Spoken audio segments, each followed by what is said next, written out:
with Net News Ledger, and we're talking about our 50th anniversary for the city of Thunder Bay. Imagine that, half a century since it was Port Arthur and Fort William officially. We got a lot of work to do in our city. We've got people who are very upset about how things are running in our city.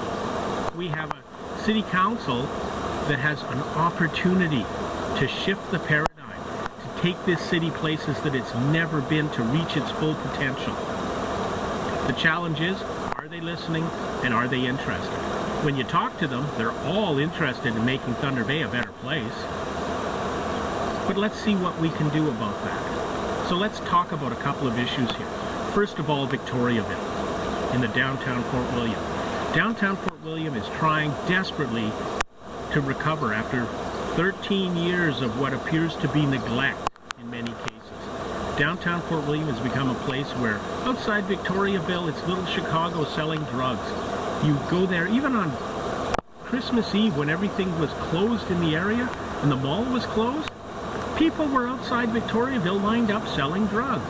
Tell me that can't be something that we solve. I think Thunder Bay needs to take addiction from a different direction. I think Thunder Bay needs to be deciding in 2020 that we're going to take leadership in Canada and become the center for addiction treatment in Canada. Treating addiction will lower crime rates, it'll lower the poverty issues because many of the people who don't have any money are spending what little money they have to deal with their addictions. I think at the federal government level there needs to be something done about the opiates. All of those opiates started as a legal prescription in many cases. The doctors were giving people a prescription for pain. They got addicted. I think Thunder Bay should make it a goal in 2020 to reduce the demand on methadone clinics. Methadone as a treatment for opiates seems to be becoming a lifestyle. I think the methadone clinics, my personal opinion, they have become a happy meal, each client, for those doctors, who many of them are in Toronto. They don't see their patients, they see them by video. We can do better, Thunder Bay, and I think setting a goal of becoming the treatment center capital of Canada would help make that happen. I think we can do better on keeping up our infrastructure. Over the past year, you go to the Centennial Conservatory, which it appears City Council or City Administration wants to close. That's a beautiful facility and it needs to be kept up. You go out to Centennial Park. Remember as a kid, you could go on the train and go for a ride? Well, not anymore. They let that run down until it got shut down. You look at the playground at Centennial Park that I think is scheduled for replacement or upkeep, but it's been let fall apart. And you go to Boulevard Lake. And I don't think the road around Boulevard Lake's been fixed for potholes since I was a kid. That's a popular place. That's a great place to go. You go to the Forestry Capital Park at Boulevard on the north side of the lake.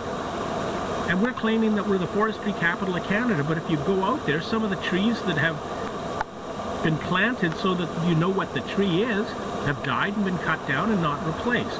Some of the signs that tell you what the tree are, they've been bleached out by the sun. It's like we get these things, we build them, and then we forget about them. Dease Pool, classic example. The park at Dease is a small little area, and when you go there, you start thinking to yourself, what's the agenda here? Closing that pool and telling kids they've got a kilometer away to go to Widnall Pool, which last summer, many, many times, you'd need a shoehorn to get into. A shoehorn. It was full. Why are we closing pools? We've had an issue with kids drowning. That's why Dease Pool was built, so the kids weren't swimming in the Cam River. Are we sending them back into the Cam River in 2020? Think about that. We have an opportunity in Thunder Bay to move forward. Everybody I know always talks about Thunder Bay's great potential. And we do have an enormous potential. Today there's a list of the top beautiful cities in Canada, and I think Thunder Bay should be on that list. But we're not. Maybe we're not well enough known. Maybe it's our crime rate. Maybe it's our poverty rate. Maybe it's our isolation. But maybe it's because instead of working to reach our potential, we're content to let our potential be tomorrow's job. Nothing is more important than our city becoming the leader for a number of areas. We need to take leadership and we need to reach our potential, and I will challenge our City Council in 2020, our 50th anniversary, to step up and let's make that happen. That's my opinion. Your mileage may vary. This is James with Net News Ledger.